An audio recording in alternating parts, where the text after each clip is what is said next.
नमस्कार दोस्तों, मैं हूं एस्ट्रोलॉजर मीनाक्षी और आज के इस वीडियो में बहुत बहुत स्वागत है आप सभी मेष राशि वाले जातकों का। दोस्तों, बृहस्पति देव उच्च के होने जा रहे हैं। 6 महीने के अंदर ही अतिचारी बृहस्पति राशि परिवर्तन करने जा रहे हैं। इससे पहले मई में बृहस्पति ने राशि परिवर्तन किया था और अब 18 अक्टूबर को बृहस्पति राशि परिवर्तन करेंगे और अपनी उच्च की राशि कर्क राशि में आपके चौथे भाव में प्रवेश करेंगे। आपकी शनि की 7.5 चल रही है, जिस वजह से आपके जीवन में समस्याएं चल रही होंगी। 7.5 के दौरान जब शनि वक्री हो जाते हैं तो आपके जीवन में कष्ट बढ़ जाते हैं, लेकिन ये उच्च के बृहस्पति जब आपके केंद्र में आएंगे बहुत ही अच्छे परिणाम देंगे। आप कह सकते हैं कि इस कठिन समय में ये एक ऐसा समय है जब आपको बहुत हद तक बहुत सारी परेशानियों से राहत मिलेगी। आपके जीवन की समस्याएं कम होंगी, खत्म होंगी। इस तरह की परिस्थिति बनाएंगे उच्च के बृहस्पति आपके चौथे भाव में। इसके अलावा राहु जागृत हो रहे हैं। राहु जो कि आपके 11वें भाव में मई में ही प्रवेश कर चुके थे, लेकिन अभी तक वो मृत अवस्था में थे, यानी डिग्री वाइज बहुत कम थे, जिस वजह से अपने अच्छे या बुरे परिणाम नहीं दे पा रहे थे। लेकिन राहु अब युवा अवस्था में आ चुके हैं, डिग्री वाइज इतने मजबूत हो चुके हैं कि वो अब अपने परिणाम बहुत ही अच्छे तरीके से दे सकते हैं। राहु कुंभ राशि में 11वें भाव में अच्छे परिणाम देते हैं। 11वां भाव आपके लाभ का होता है, आपकी आय का, आपकी इनकम का होता है, और यहां पर जागृत राहु आपको अच्छे परिणाम देंगे। बृहस्पति चौथे भाव में बैठकर अपनी 7वीं दृष्टि से आपके 10वें भाव को देखेंगे। 10वां भाव आपके काम काज का होता है, आपके कार्य क्षेत्र का होता है, आपके व्यापार का होता है, आपके कर्म का होता है। और जब उच्च के बृहस्पति की दृष्टि आपके 10वें भाव पर पड़ेगी, आपको करियर से जुड़े अच्छे परिणाम मिलेंगे। कोई गुड न्यूज मिल सकता है आपको 18 अक्टूबर के बाद अपने करियर को लेकर। खासकर 27 अक्टूबर के बाद आप अपने करियर में बहुत अच्छा ग्रोथ देखेंगे।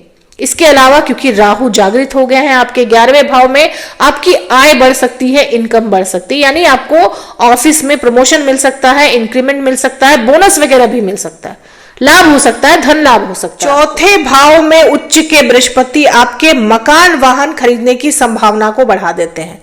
प्रॉपर्टी लेना चाह रहे थे, प्रॉपर्टी देख रहे थे, नहीं ले पा रहे थे, स्थितियां कुछ ऐसी हो जा रही थी कि मकान नहीं बना पा रहे थे, तो अब आप बनाएंगे। प्रॉपर्टी में इन्वेस्ट कर सकते हैं, आप मकान या वाहन खरीद सकते हैं। मकान वाहन खरीदने के प्रबल योग बन रहे हैं आपके 18 अक्टूबर के बाद। माता पिता से लाभ मिल सकता है। माता पिता की सेहत अगर खराब चल रही थी तो उसमें सुधार आ सकती है। बृहस्पति की दृष्टि शनि पर रहेगी, वक्री शनि पर। आपके जीवन की समस्याएं दूर करेंगे बृहस्पति, क्योंकि शनि को कंट्रोल करके रखते हैं बृहस्पति देव। गुरु की बात शनि नहीं टालते, और जब गुरु की दृष्टि शनि पर पड़ेगी, वक्री शनि पर पड़ेगी, तो इस 7.5 के दौरान आपको बहुत राहत मिलेगी। आपके जीवन में जो समस्याएं बढ़ गई थी, कठिनाइयां बढ़ गई थी, परेशानियां बढ़ गई थी, दुख तकलीफ आपके जीवन के बढ़ गए थे इस 7.5 के दौरान, वो अब कम होंगे। बहुत हद तक राहत मिलेगी आपको।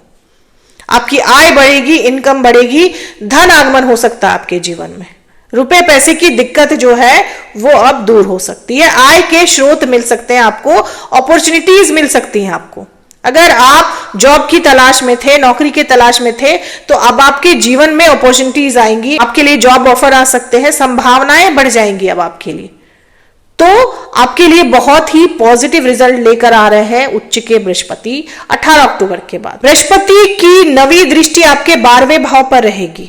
विदेश यात्रा के इच्छुक थे, विदेश जाना चाह रहे थे और वीजा वगैरह नहीं क्लियर हो रहा था, तो अब आपका वीजा क्लियर हो सकता है, विदेश यात्रा कर सकते हैं आप। ऐसे विद्यार्थी जो विदेश जाकर पढ़ने के इच्छुक थे, उनके रास्ते की रुकावटें दूर होंगी। अब आप विदेश जाकर पढ़ाई कर पाएंगे। 12वां भाव विदेश का होता है, और बृहस्पति की दृष्टि जब 12वें भाव पर पड़ेगी तो विदेश जाने के प्रबल योग बन जाते हैं। लंबी दूरी की धार्मिक यात्रा भी आप कर सकते हैं, क्योंकि बृहस्पति की दृष्टि 12वें भाव पर है और बृहस्पति धर्म है, बृहस्पति धार्मिक चीजों को दर्शाते हैं, तो आप लंबी दूरी की धार्मिक यात्रा कर सकते हैं। सेहत आपकी अच्छी रहेगी, क्योंकि आपके पहले भाव के स्वामी आपके 7वें भाव में रहेंगे और अच्छी स्थिति में रहेंगे, तो सेहत से जुड़ी कोई बहुत बड़ी समस्या नहीं रहेगी।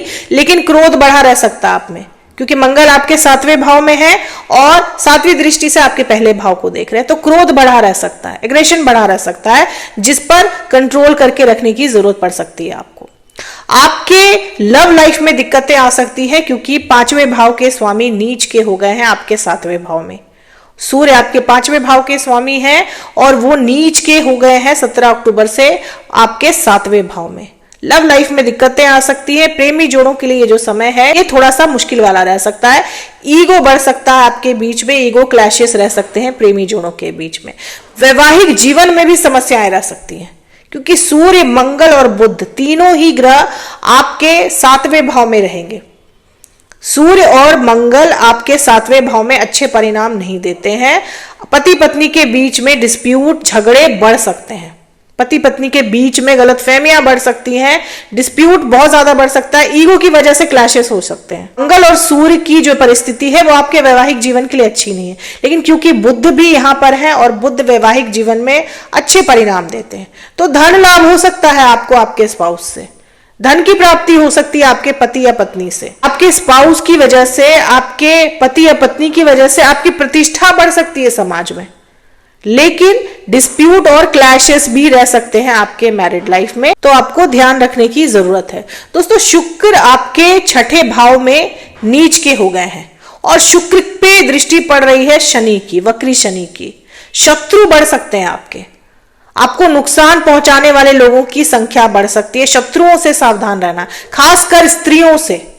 ऐसी स्त्रियां जो आपको नुकसान पहुंचा सकती है उनसे आपको सावधान रहना है क्योंकि शुक्र स्त्री है और शुक्र नीच के हो गए हैं आपके 6ठे भाव में। 6ठा भाव रोग, ऋण और शत्रु का होता है। शत्रु आपके बढ़ सकते हैं, शत्रुओं से बहुत ज्यादा सावधान रहने की जरूरत है जब तक शुक्र नीच के रहेंगे तब तक। खर्चे भी आपके बढ़े रह सकते हैं क्योंकि शुक्र आपके दूसरे भाव के स्वामी है और शुक्र आपके 6ठे भाव में चले गए, तो आपके खर्चे जो हैं वो बढ़े रह सकते हैं। फजूल के खर्चे रह सकते हैं आपके, इस तरह के खर्चे आपके बढ़ सकते हैं। खर्चों पर कंट्रोल करना आपके लिए मुश्किल हो सकता है क्योंकि धन भाव के स्वामी है शुक्रदेव और आपके कर्जे के भाव में चले जाएंगे, तो हो सकता है कि आपके पास जो धन आए उसका बहुत बड़ा हिस्सा आप किसी कर्ज को चुकाने में लगा दें। तो इस तरह की परिस्थिति बन सकती है शुक्र के नीच के होने से। बृहस्पति आपके 9वें भाव के स्वामी हैं और उच्च के रहेंगे आपके 4थे भाव में, तो माता पिता का सहयोग तो मिलेगा ही, आपको भाग्य का भी सहयोग मिलेगा। भाग्य आपका मजबूत रहेगा। आप जब तक बृहस्पति उच्च के रहेंगे आपके 4थे भाव में, भाग्य आपका बहुत अच्छा चलेगा। हर एक काम में अब आपको भाग्य का साथ मिलेगा। जो रुकावटें आ रही थी, हर काम में जो आपकी रुकावटें आ रही थी वो दूर होंगी क्योंकि भाग्य भाव मजबूत होगा। बृहस्पति आपके 9वें भाव के, भाग्य भाव के स्वामी हैं और उच्च के हो रहे हैं, तो भाग्य बहुत मजबूत स्थिति में रहेगा।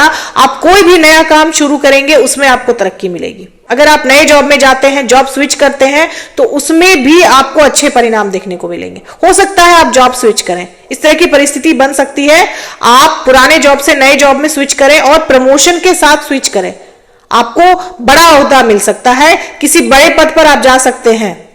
तो ये जो परिस्थिति है बहुत अच्छी है। इस साढ़े साती के दौर में आप कह सकते हैं कि बहुत हद तक बहुत बड़ा बदलाव आ सकता है आपके जीवन में, सकारात्मक बदलाव आ सकता है। इस समय का जितना हो सके सदुपयोग करें। जो भी काम आपने टाल रखे हैं उसको आप अभी करें, आपको उसमें सफलता जरूर मिलेगी। बात करें उपाय की, तो शुक्र का उपाय आपको जरूर करना है दोस्तों। शुक्र के लिए आप शुक्रवार के दिन श्री सूक्त का पाठ करें। इसके अलावा शनि का भी उपाय करना है आपको, तो शनिवार के दिन आपको पीपल के पेड़ में जल जरूर चढ़ाना है। इसके अलावा सरसों के तेल का दीपक आप शनिवार और मंगलवार के दिन बजरंग बली के मंदिर में जरूर चढ़ाएं। ऐसा करने से शनि के साढ़े साती में भी आपको बहुत हद तक राहत मिलती है। तो दोस्तों, ये थी मेरी एनालिसिस मेष राशि वाले लोगों के लिए। उम्मीद करती हूँ कि वीडियो से आप लोगों को हेल्प मिली होगी। अगर वीडियो से हेल्प मिली हो तो चैनल को सब्सक्राइब करें, लाइक करें, शेयर करें, कमेंट करें और बेल आइकन जरूर दबा दें दोस्तों। तब तक के लिए जय माता दी, जय श्री राम।